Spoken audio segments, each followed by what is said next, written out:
Hey, everybody out there, and welcome to this week's session of Tasting Together. My name is Pat Fahey. I'm a Master Cicerone and Content Director for the Cicerone Certification Program, and this week we're talking about Fruit Lambic,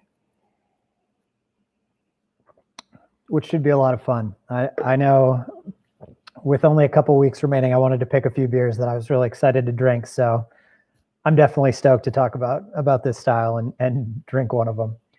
So, as I say every week that we do this, tasting together, what we're trying to do here is get together and have kind of a lighthearted session covering some topic from canon of general beer topics, usually going to be a beer style. This week, like I said, we're doing Fruit Lambic. Last week, we had Neil here doing California Common. If you didn't see that one, worth checking it out. And as I think a lot of people know, but we'll mention again, we're in the process of winding down the series. This is the second to last one. Next week, we are going to be doing a final session of this. We'll be doing, we're calling it Celebration. Thanks to Shayna for the pun. But basically, grab some special beer that you've been hanging on to drink. I'll be talking a little bit about how beer ages. Like I'll talk about how beer ages and how different styles of beer age over time. And then, like always, we'll be opening it up to questions. So if people have questions about cellaring beer or just like anything, this is your opportunity to come in and ask any questions at all that you have. Top up my beer a little bit.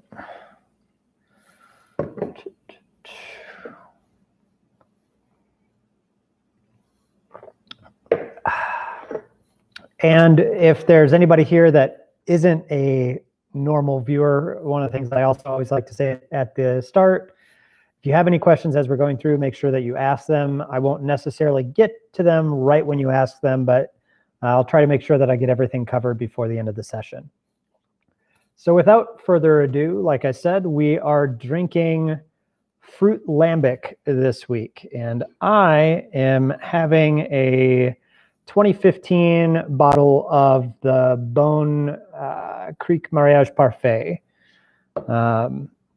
which normally I wouldn't necessarily like go for something that was 5 years old, but this is actually what's being sold like on the shelves here in Chicago right now. So kind of a treat, kind of fun to get to taste this beer and also taste how it's evolved a little bit since it was originally bottled. In terms of glassware for Fruit Lambic, as is so often the case with Belgian styles, glassware choices varies from brewery to brewery, and most breweries will use kind of their own glass shape to serve their beers. Most of the glass shapes that are used for Fruit Lambic are going to be some sort of stemmed glass. Some things look like tulips, some things are a little bit more like a wine glass or even a little bit chalice-like. Occasionally you'll see Fruit Lambic served in like a more standard lambic glass that's often used for goose, which looks kind of just like a pretty average tumbler type glass. It's sort of like a more narrow version of the French jelly glass that's sometimes used for serving wit beer. But yeah, in most cases, you're going to see this beer served in something stemmed. Tulip would be pretty typical. So in talking about Fruit Lambic, we're obviously going to talk about lambic, and I would encourage you, if you haven't seen it and you want to know more about just the general topic of lambic beer, lambic brewing, lambic styles, I did a session on goose, I think all the way back at the end of April, and I would definitely recommend checking that out because I went pretty deep on a lot of the aspects of lambic history and lambic brewing there. I'm just going to kind of touch on some of those just so that I'm not going over that again for people who have already seen that. But if you need more, if you want to know more about how lambic is made and this super fascinating style, I would check out that video too. So Fruit Lambic is part of the family of lambic beers, and lambic beer is produced in a region of Belgium known as the Pajottenland. It's this region in the Seine River Valley around the city of Brussels. And so it's kind of hard to tie down the exact history of when people started producing fruit lambics. Lambic production of these spontaneously fermented beers, as far as we know, it goes back hundreds of years. There's not like a clear origin of like, when did people start putting fruit in these beers and selling it? Probably because it would have been a thing that would have happened somewhat spontaneously. I mean, you would have had people potentially utilizing fruit to flavor the beers to make them more interesting from time to time. One of the stories that I've read is that actually various publicans, various like bar owners would from time to time flavor gozas or lambic beer with fruit, and that became somewhat popular. And so then breweries started following suit. I don't know whether or not that's true, but I've seen it in print in various places. So you can take that with a grain of salt. What we do know is that breweries like Fruit Lambics, in particular Kriek, which is cherry lambic. Kriek is the Flemish or Dutch word for cherry. So recipes for Kriek and mentions of Kriek show up in brewing texts in like the late 1800s. And it does appear that Fruit Lambic was pretty popular in Belgium in between First and Second World Wars. But the Second World War kind of did a number on Fruit Lambic and, like beer generally, and a lot of other things as well. But after World War II, because of rationing that was put in place and other sorts of things, the quality of Fruit Lambics really suffered. And you saw a lot of Fruit Lambics start using artificial coloring or use like sweeteners to potentially mask unpleasant flavors or just to make it kind of sweeter and more soda-like. So that led to a divergence of the Fruit Lambic category. And today there's two different kind of like schools of Fruit Lambic production, and they're actually regulated somewhat differently. So if you see a Fruit Lambic, like let's take Kriek, for example, and it says Oud Kriek on the label, O-U-D-E, that means that it has to be made in the traditional way. So it's made with whole fruit. The fruit is fermented to dryness. The beer doesn't contain any sweeteners or artificial sweeteners. So that product ends up being a lot drier, a lot tartar, a lot funkier, more representative of what traditional Fruit Lambic would have looked like. Then if you look at beers that are just labeled as Kriek, they don't have that oud out in front of them. That means that there's a lot wider range in terms of what brewers can do to make those beers.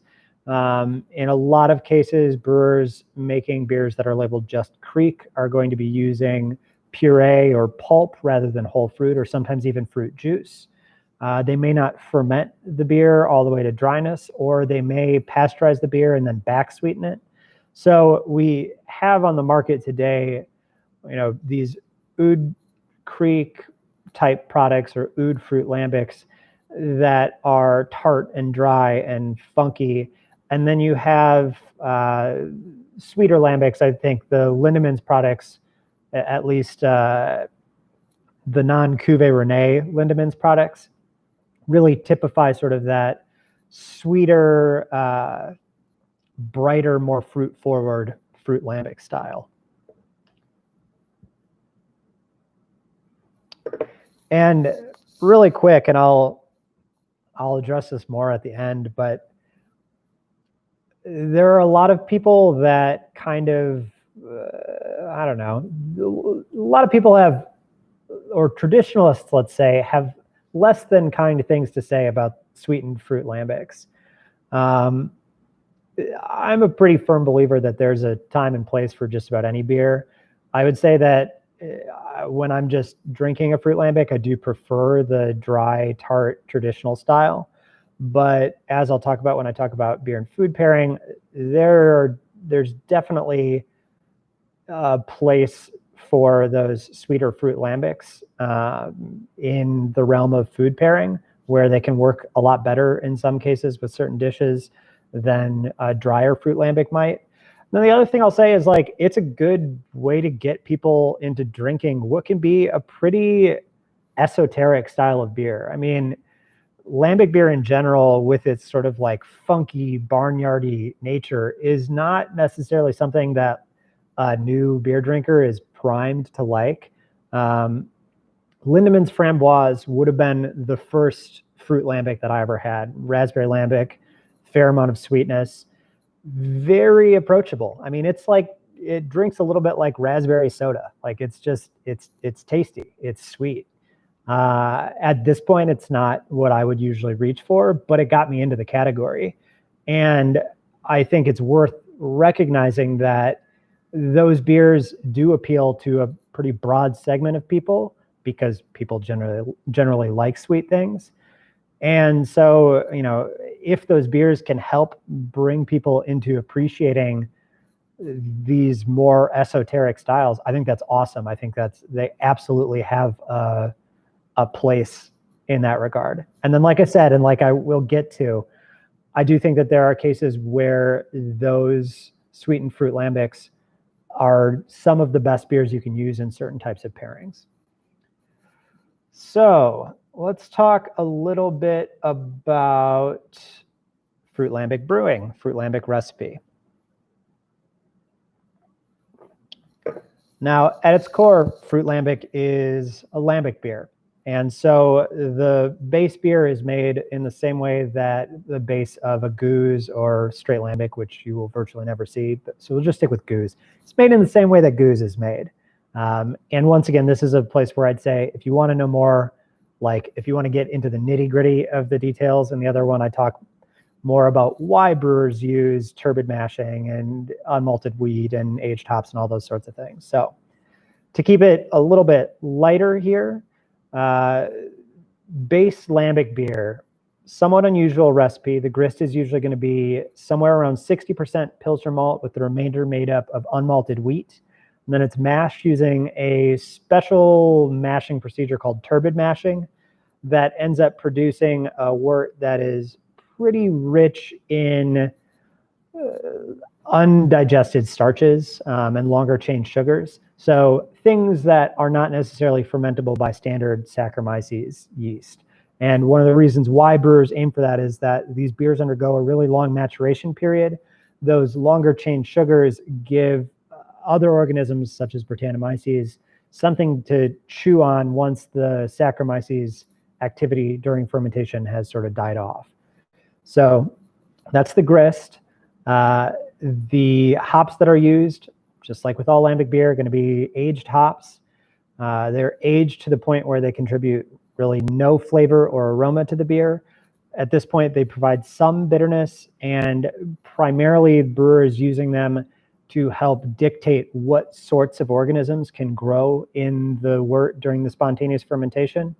A lot of bacteria are pretty sensitive to hop acids, whether they're isoalpha acids or beta acids.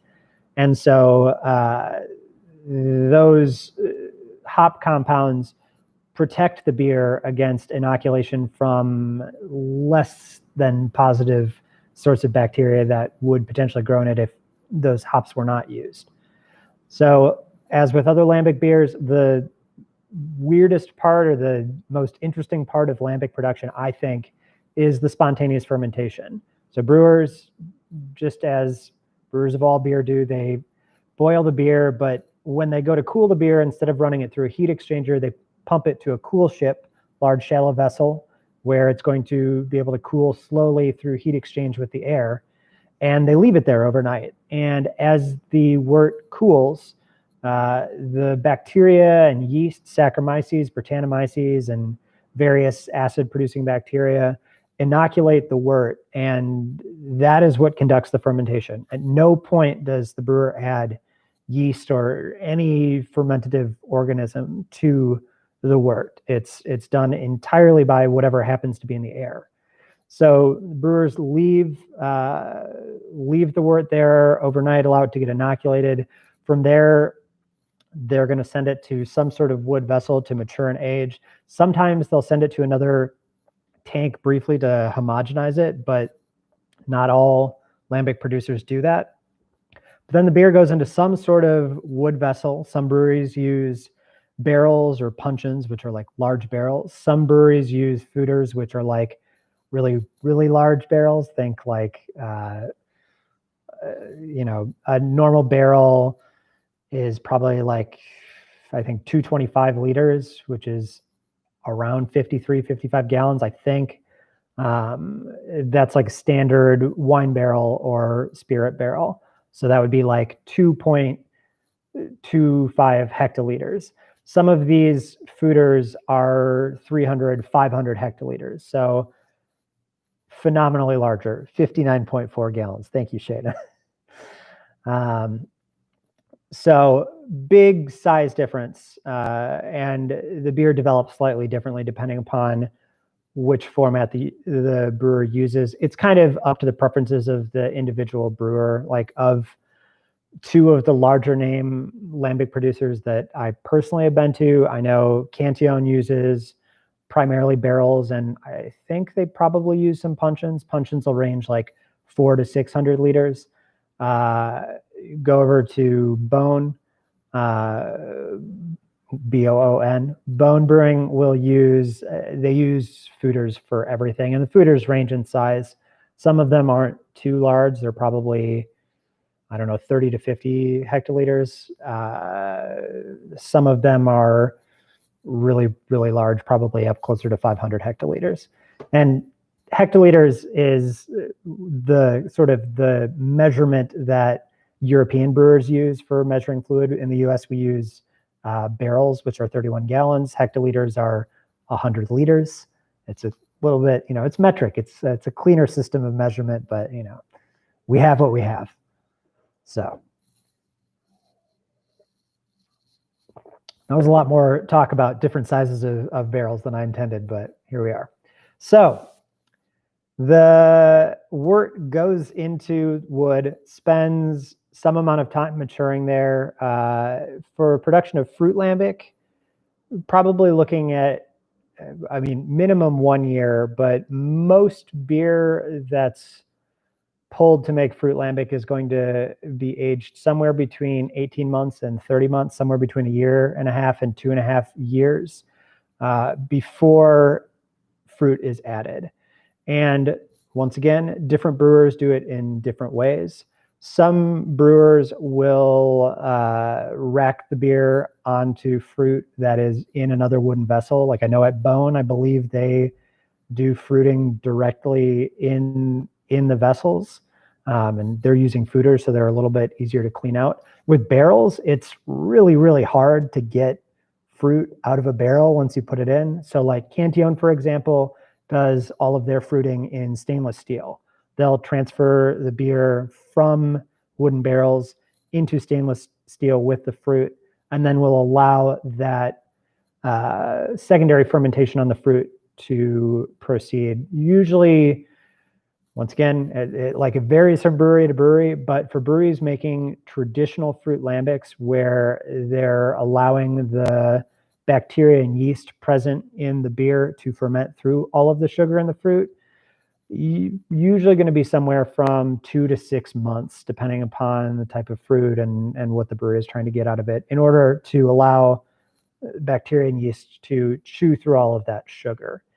In cases where breweries are making sort of the non-oud version of fruit lambic, in that case, the fermentations sometimes, or the secondary fermentations with the fruit, are sometimes going to be a bit shorter. That way it allows them to preserve more of the sort of bright fruit flavor in addition to some of the sweetness from the fruit. Some breweries also will add fruit, pasteurize, and then potentially back sweeten at that point to get sweetness back into the beer. So depends on what the brewer's after. When it comes to type of fruit used, it's Belgium, so like pretty much anything is fair game. Far and away the most common is Kriek, which, like I mentioned, Kriek is cherry lambic. The second most common, I would say, is framboise, which is raspberry lambic. And then after that, there's a smattering of peach lambics or strawberry lambics, black currant lambics. I've seen banana lambic, so just about anything can be done. But most common are definitely cherry and raspberry. And I'd say cherry stands out as the most common of all of the types of fruit lambic.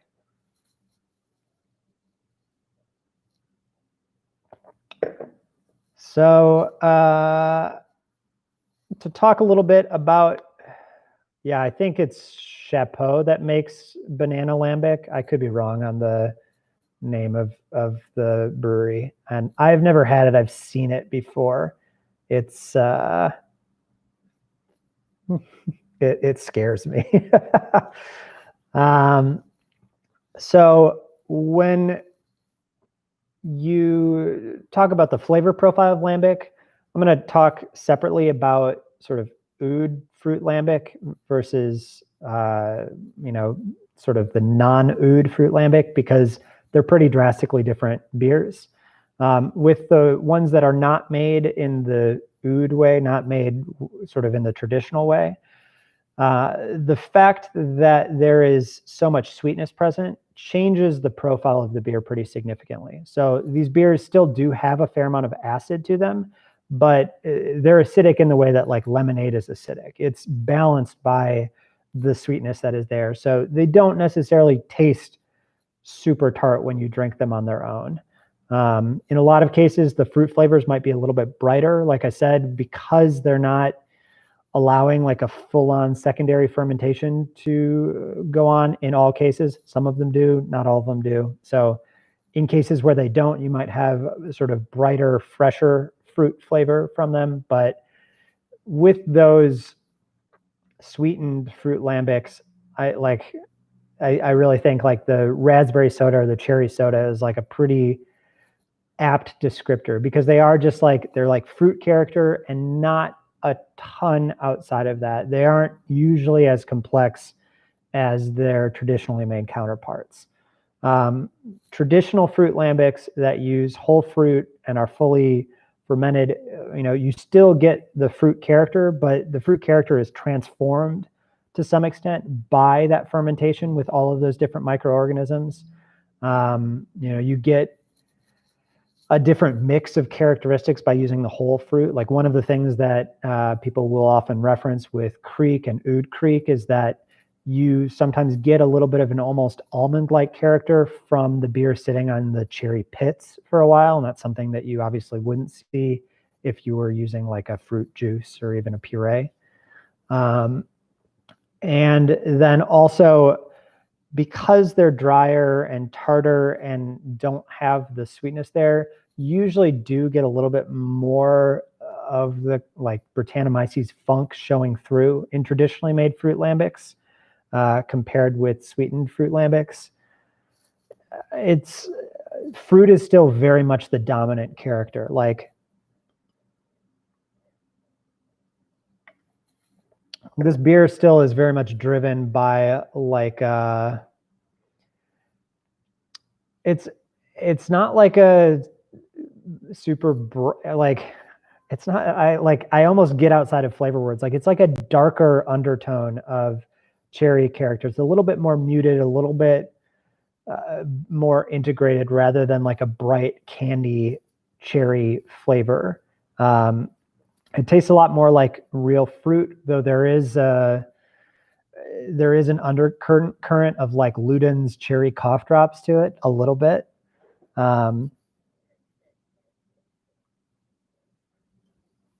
But behind that, there is a little bit of like an earthy and slightly barnyard-like complexity, like a little bit of leather character, a little bit of some of those Brettanomyces derived aromas that you'd expect to see in a lambic beer. So.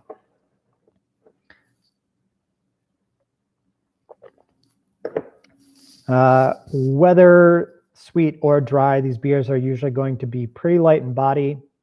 We'll also typically have, I mean, they can range in carbonation. I know some examples are nearly still, but most of them tend to be at least moderate to moderately high in carbonation. This one is not super highly carbonated, but I'm going to attribute that in part to the fact that it is a cork sealed bottle that is 5 years old. Some of the CO2 is going to escape in that case. So I know when this beer is a little bit younger, it is a little bit more lively in terms of its carbonation.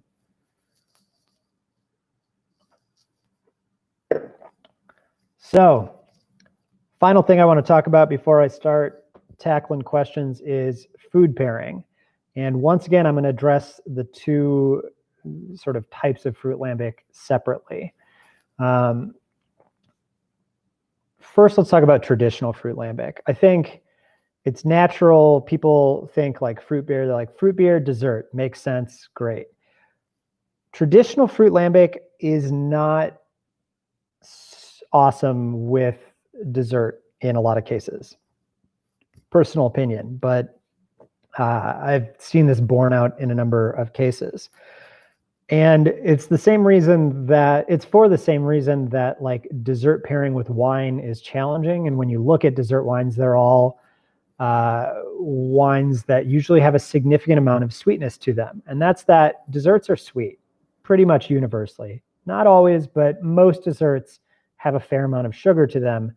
When you take a beverage that is not sweet and you pit it against a dessert that is sweet, it tends to make the beverage taste kind of like harsh and bitter and unpleasant, just through kind of like contrast effects. So if you take a traditional dry tart Fruit Lambic and pit it up against a really sugary dessert, it makes the beer taste bad in a lot of cases. So traditional Fruit Lambics, in my experience, work a lot better with savory dishes. And this is like a pretty common way that they're used in traditional like Belgian cuisine à la bière. You see, think about like any savory item that you might pair up with fruit flavors. So I think of like classic dishes like duck with sour cherry sauce. Serve duck with Creek. Think about Thanksgiving dinner. Like what's a really common side dish for Thanksgiving dinner? Cranberry sauce, like a tart cranberry sauce. Something like a dry Creek or a dry framboise can work really nicely with a lot of the different things that you would put cranberry sauce on at Thanksgiving. Game sausage, things like pheasant or venison, like all of those sorts of things I think take really well to tart cherry or dried fruit sorts of flavors. Those things can work really well with the fruit character. And Ken, I see mentioning about whether you're trying to pair up the tartness of the beer or the fruit. In these cases, I'm thinking about places where the fruit character makes sense. What I would probably look to first and foremost is I want something that's going to allow me to balance out the tartness of the beer, because that is a super important element of the beer. So, something with a little bit of fat, like once again, like duck is a fattier bird. Once again, game sausage, those sorts of things. When you think about in the Thanksgiving context, once again, when you think about things that work well with a tart cranberry sauce, those are things where the tartness and the fruit character is kind of helping to, either contrast or bring out certain elements of the dish, or perhaps they just kind of like work well together. The tartness is usually going to be a contrast element there. But in any case where you have something that you would put cranberry sauce on it, you're already dealing with a case where you are using a tart ingredient against the base food. I'm not necessarily saying that like you should take like turkey and put cranberry sauce on it and use the beer, because you get into kind of like matchy territory there. But a lot of times when I look at how I want to assemble pairings, I'm usually looking for familiar flavor combinations that I can create, where you have a combination that's a familiar composite dish, and I'm taking a component of that, leaving a component out, and using the beer to fulfill that component. So I talk about that with using like a dark beer with something that is spiced to create like a Mexican chocolate chili bar sort of impression. Using creek with duck breast to create duck with a sour cherry sauce sort of impression. So that's kind of how I'm thinking about that.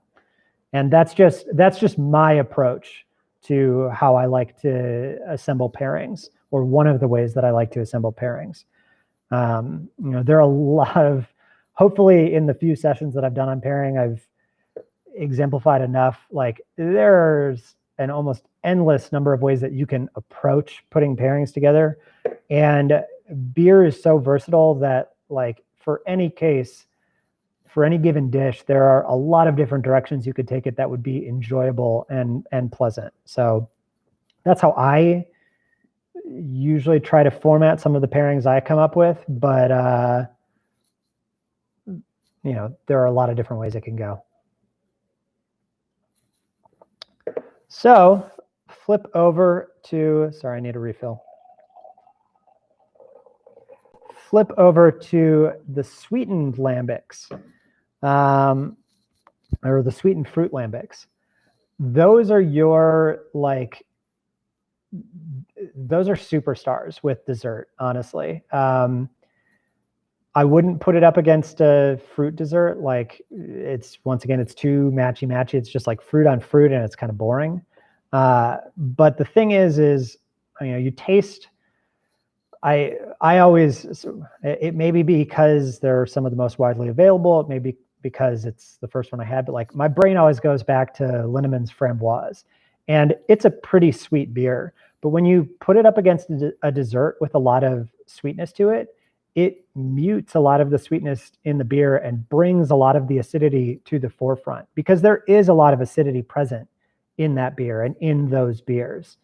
So once again, I think about anything that takes well to fruit flavors, like anything chocolate, like a brownie or like molten chocolate cake, flourless chocolate cake with sweetened raspberry lambic is so delicious. Like anyone who wants to hate on sweetened fruit lambics, like I will put that in front of them, and you can tell me that you don't like it, but you are a liar, because it's delicious. Like they're good. It's just good.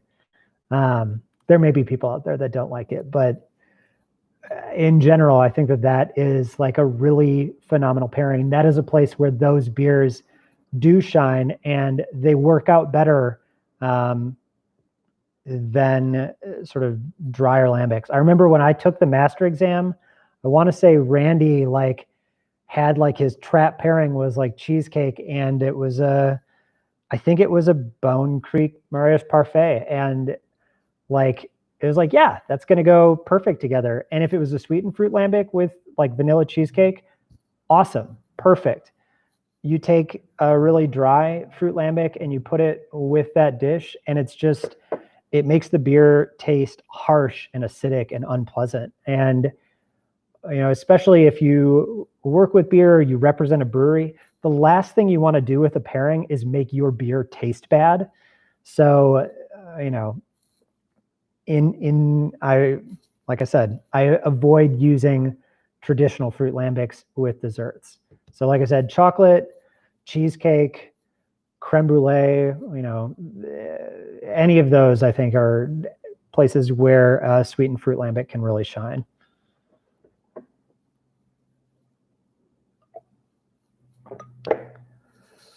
So let's see. I will dig now into the questions. The first question I have is, what are my thoughts on the Taku glass? Is it as versatile as a tulip? For anybody out there that is wondering what a Taku glass is, just Google it, like Google image search it. It's Teku.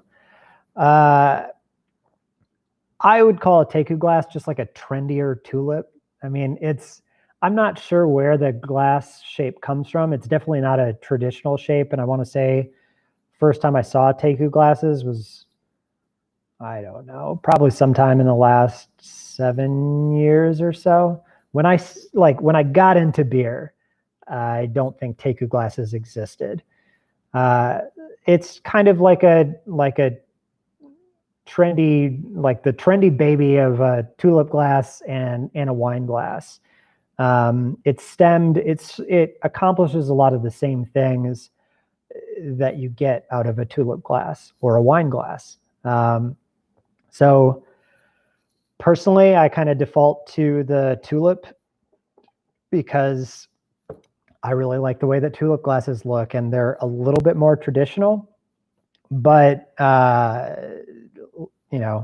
like I said, Takus serve a lot of the same functions, and it is a sexy glass shape. I'll say it's not. I shouldn't say it's not my favorite. Like, I like them just fine. I don't have any that I use regularly at home, but it's a good looking glass shape, and I know a lot of people do really like the way that Takus look. So yeah, I would say absolutely it's as versatile as a tulip. It is a glass shape that you could pretty comfortably use for just about any type of beer. Now, there are the caveat that I'll place to that is that for beers that are like more like drinking beers, I usually want more of like a drinking glass. Like, I want either like a Nonic pint or like a pub mug or a Stein. And that's like what I think of for like low alcohol English beer, like milds or bitters, or like Pilsners, those sorts of things. Those, I will still occasionally drink them in a tulip, but like, I've got some awesome Pilsner or Kel mugs since I was in Pilsen last year, and that's where a lot of my like crushable lagers go, just because they're fun to drink out of. So there's Shayna with some Taku glass history. I look forward to reading it when this is over. Let's see. Patty asks, any domestic producers of traditional fruit lambic that you like? So I wouldn't necessarily call any of the domestic producers fruit lambic producers. For whatever reason, lambic is held sort of as a reverential term. And so brewers in the US and elsewhere largely avoid using the terms goose or lambic to describe these beers, even for breweries that are making spontaneously fermented beers or spontaneously fermented beers with fruit in them. They usually will not refer to them as lambics. In some cases they do, but most breweries do not. But yeah, there are a lot of breweries making excellent beer in this style. Like, a few that I would point to, Allagash stands out as one.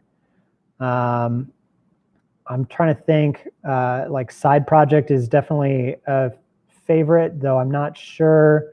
I don't think most of their stuff is done spontaneously. They use sort of their own house culture to ferment a lot of their stuff. You could say similar things about a brewery like Jester King. They make some really excellent Fruited beers, some of them are done spontaneously, some of them are just fermented with their house culture. So, and it's, you see a mix of the two, like Beechwood out in California, Russian River out in California, both of those do excellent examples of beer, some of which is spontaneously produced, some of which is just fermented with a mixed culture, and then fruited. So those are some of the ones that I would highlight that I think are doing a really fantastic job. But once again, out of all of those, I'm not sure if any of them call their products lambic or goose. I could be wrong on that, but let's see. Ian asks if breweries pasteurize the fruit additions. That's a great question. I'm not sure. I would imagine for breweries using whole fruit, probably not. And one of the things too is that like adding fruit, even if it has like, even with any bacteria that would be present to 2-year-old lambic beer, it's not a very hospitable environment. So it has some amount of like hop compounds in it to help stifle growth of bacteria. It has alcohol in it. It is acidic. It is a relatively nutrient, like it is a liquid that's relatively devoid of nutrients. Most sugar and starch and things that bacteria would consume to live is gone at that point. And obviously there is a big introduction of sugar from the fruit itself. But as I understand it, it's a pretty inhospitable environment. So it's likely that what is already present in the beer at that point, what's been fermenting in that beer for a couple years, is going to outcompete any bacteria that's present. For like purees and juices, those are far more likely to be pasteurized. But once again, I'm not 100% sure of the lambic brewers, what they do. And one of the things too that's like, I didn't really address this, but Belgian brewers as a group are kind of a secretive bunch. Like when you look through all of the literature that's out there on how these beers are made or how other Belgian styles of beer are made, there are far fewer specific details about how these beers are made than there are about like German beers or English beers or American beers, because Belgians are a little bit more tight-lipped about how they make their beer. Like I know personally from having visited some of these breweries, you're talking with the brewers, like they'll usually answer your questions, but the information is a little harder to come by. So I don't know for sure on that front. And kind of in the same vein, Ian, your question, are lambics typically bottle conditioned? Traditionally, this style is going to be bottle conditioned, but my understanding is that for any of the fruit lambics that are sweetened, because they have to be pasteurized so that the bugs don't continue to consume the sugar after the beer is packaged, those beers are not bottle conditioned. And I could be incorrect on that, but like that is a question that I have had and have tried to get answered and have not been able to find any solid sources on. So as far as I know, purely from just like a logical perspective, it's not really possible that you could bottle condition a sweetened lambic unless it were sweetened with something like saccharin or aspartame, which is not fermentable. And some do that, but my understanding is that for the pasteurized fruit lambics, those are probably force carbonated. Traditional goose, traditional fruit lambic is going to be a bottle conditioned product. Tom, it was sort of in the same vein, Tom asked if the sweetness was coming from added fruit or from additional sweeteners added. Depends, could be both, could be one, could be the other. Some breweries are going to do it with some sort of sugar solution post-pasteurization. Some breweries might use artificial sweeteners, like I mentioned. Some are just going to use fruit juice and not allow it to ferment all the way out. So it depends on the brewery. Hopefully it depends is a good enough answer. Sorry, I can't be more definitive than that.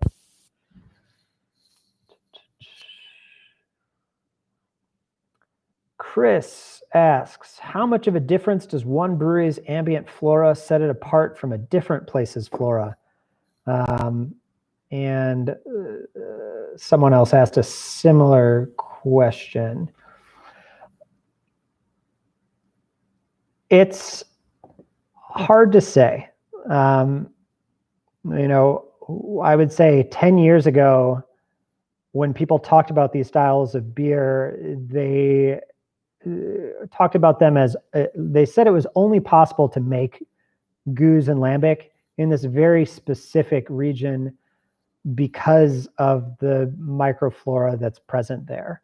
And I think that is one of the reasons why people historically have respected the terms of goza and lambic, is because the brewers of those beers have been so adamant that like you can't make these beers elsewhere. In the last 10 years, we've seen a lot of brewers, not a lot, but we've seen a number of brewers in the US install cool ships and be able to produce beers very similar in character, beers which in a blind lineup could be mistaken for a traditional Belgian goose. So it kind of begs the question of like, how important is the specific blend that is present at the brewery? I am sure that lambic producers in Belgium probably feel that their blend of microorganisms is unique from the other lambic producers, and that may be the case to some extent. I think it's important to acknowledge that there are other elements that come into place with making these beers. It's one of the things that I think is like a really big misconception in the US. And I've heard, some brewers attempting to make these kinds of beers talk about them. They're like, well, like you just kind of like you brew the wort and you kind of hope that it like works out. And like, that's the brewers who are making these beers exercise control over the process. And they do it through things like, only brewing when the temperature is within a certain range overnight so that they get a certain selection of microflora in the beer. They do it by the way they construct their recipes, by their mashing, by the amount of hops that they use to help control how much acid-producing bacteria you get versus how much Saccharomyces and Brettanomyces activity. Acid-producing bacteria are more sensitive to addition of hops than those other yeasts are. So you can steer the sorts of things that grow in your wort. A single brewery with the same brewery air could produce two very different like lambic bases by structuring the recipe and the process differently. So how much of it is the different microflora that exist at one brewery versus another? I don't know for sure. And I think that 10 years ago, the answer would have been like, yeah, each brewery is totally unique in terms of the microflora that they have. But given what we've seen over the last decade of brewers in other parts of the world being able to replicate a lot of those flavors, I do think that a lot of the differences, some of the differences may stem from that, but I think that some or a lot of the differences stem from differences in technique, differences in recipe formulation, differences in the way that the beer is treated during maturation, how the beer is stored in maturation, like what the humidity of your barrel cellar is like, what format of barrels you're using, what the temperature of your barrel cellar is like. All of those things play a role in determining the flavor profiles of these beers. So I don't know if that was like what you were looking for or way more in depth than what you were looking for, but that's what I got as an answer to that question. Let's see, we've got a question here. Is it possible that tartness can be perceived as salty at times? Mine is so tart that there is a certain saltiness to it. The fruit sweetness is almost entirely gone. So one thing that I would say here, and this is as good a time as any to use this exercise, fruitiness and sweetness are not necessarily the same thing. Fruitiness, because fruit so often is rich in sugar, creates an impression of sweetness and can trick our brains into thinking that something is sweet even if it's not. One thing I'd recommend you do with this beer, whether you have a sweetened version or an unsweetened version, is try plugging your nose and taking a sip of it and seeing how much sweetness comes across. In some cases, plugging your nose and removing those fruity aromas, especially with an oud creek or an oud fruit lambic, is going to be enough to realize like, oh, like there isn't really any sweetness present in this beer. That may help you also differentiate between the acidity and the saltiness. Acid bitter confusion is definitely a thing that can occur. I have not heard necessarily of acid salt confusion or of acid tastes triggering a salt response. So not 100% sure on that, but yeah, that's all I've got for that one. Patty asks, so what beer would you suggest with traditional Thanksgiving? Man, what a question. Thanksgiving, is a lot of different. When I think about Thanksgiving, it's like there's turkey, whatever, and then there's the sides, and that's what we're excited about. Or at least that's what I'm excited about. So I like to think of something like I'd like to go with something that's a little bit versatile. But there are a lot of different directions that you can take it. If you want a lot of Thanksgiving dishes are like a little bit richer or roasted or have some brown character to it. I personally think that like brown ale is the most one of the most underrated styles of beer that exists, in part just because it's such a phenomenal food pairing beer. Like brown ales work really well with a wide variety of different foods. So I'd throw brown ale in the ring, but then, I also, when you're working with a lot of different like heavier foods and you want something that can kind of like clean up the palate, I'm looking at higher carbs. So things like double or triple or Saison or Belgian Golden Strong, I think all of those in different contexts could work well. I do think that like a dry fruit lambic could work nicely. I can't remember where I read it. It might have been in Brewmaster's Table. It could have been something that Randy wrote. I remember early when I was learning about beer, one of those people were like, Bière de Garde is like the ultimate Thanksgiving beer. And if you can find a fresh Bière de Garde, that may be the case. I think Bière de Garde, because they are, especially like an amber Bière de Garde, brings a lot of like toasted malt flavor, but is still dry and a little bit higher alcohol. Like that could be a beer that could work well in that context. I don't know. I could see something roasty playing okay, but might be tough or might not work in all circumstances. I feel like something really hoppy would work well for people that like really hoppy beers, but wouldn't necessarily work well in all circumstances. So, but as with food pairing, like, if you have, like, if you're this year for Thanksgiving, I would imagine most people are probably not getting together with a huge number of people. I come from my family is Irish Catholic. When we typically do Thanksgiving, like it's a 50-person ordeal.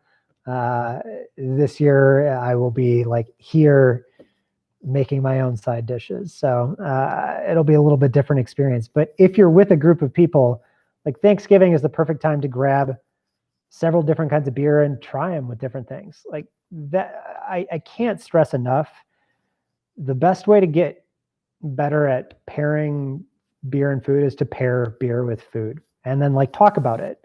And talking about it with other people will help you understand places where like maybe you liked a pairing just because you like the beer a lot, where they kind of found that it fell flat because it wasn't necessarily a great pairing and it wasn't a beer that they already loved. So, I think it offers an awesome opportunity to try different beers with different things. And there are a lot of different things that would work out really well. Let's see, does barnyardy character increase as the lambic ages? It certainly can. This creek is 5 years old. It's still pretty dominantly cherry and softly barnyardy. For beers that are not pasteurized, they're still going to have living organisms in them, and that Brettanomyces is going to continue to work. But I like compare this to a beer like Orval, where Orval is bottle conditioned with Brettanomyces. When Orval is fresh, it has virtually no Brett character. And then, you start to see Brett character appear around 6 months, 9 months. Then it gets more intense and more intense, year and a half, 2 years after bottle, and you have like really intense Brett character. With a beer like this, before this even goes in the bottle, it's like some of this beer has spent 3 years with Brettanomyces in contact with it. And then usually another bottle conditioning of these beers will sometimes run 6 to 9 months. So by the time you sit down and drink it, some of the liquid's been in contact with Brettanomyces for like 4 years. At that point, it's not necessarily going to get a ton funkier. And I would say that that's borne out in my experience with like drinking older gozas. In a lot of cases, the biggest change that I see, and this is like way down the road, is they start to develop more acetic character as oxygen slowly leaks into the beer and allows acetic acid to develop in the beer. Like that's one, I wouldn't say they necessarily get a ton funkier.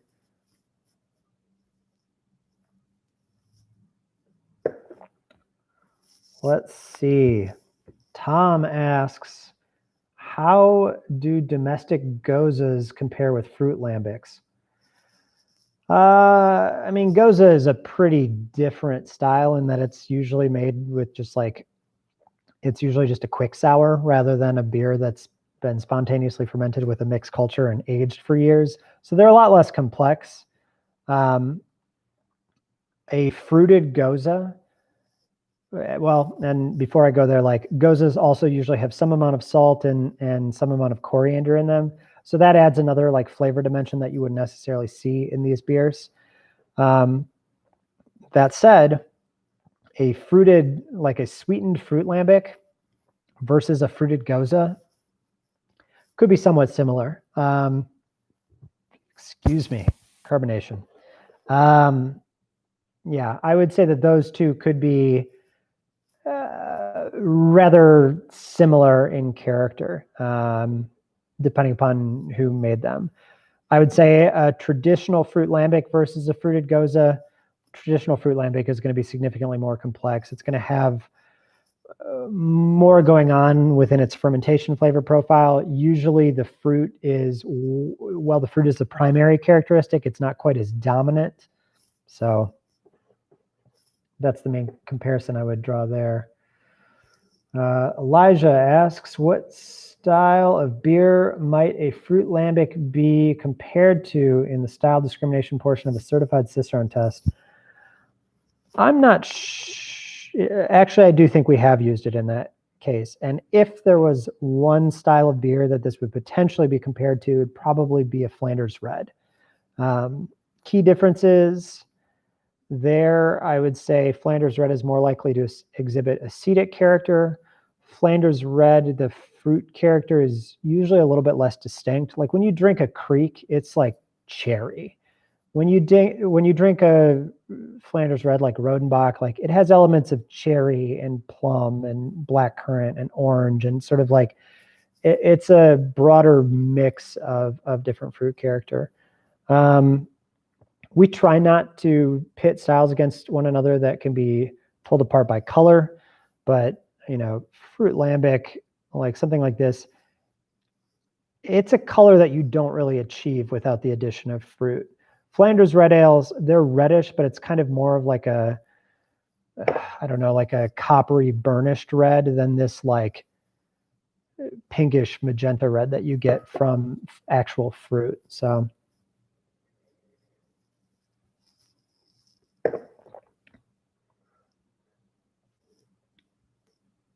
let's see. And the last question I see here is fruited goose a style, or must goose only contain blended lambic without other additions? Fruit Lambic basically is a fruited goose. What separates goose from traditional lambic? It's a product that's blended across several different vintages of lambic beer and then allowed to re-ferment in the bottle. Fruit Lambic, similarly, is it's blended from several different vessels of lambic beer. Some breweries will do it where it's all the same vintage for their fruit lambics, but in all honesty, from what I've seen, most lambic brewers monitor their barrel stock to see when it's ready to use, and when it's ready is like the amount of time it's spent in barrel gives them an idea of when it might be ready, but they determine when it's ready based on how it tastes. So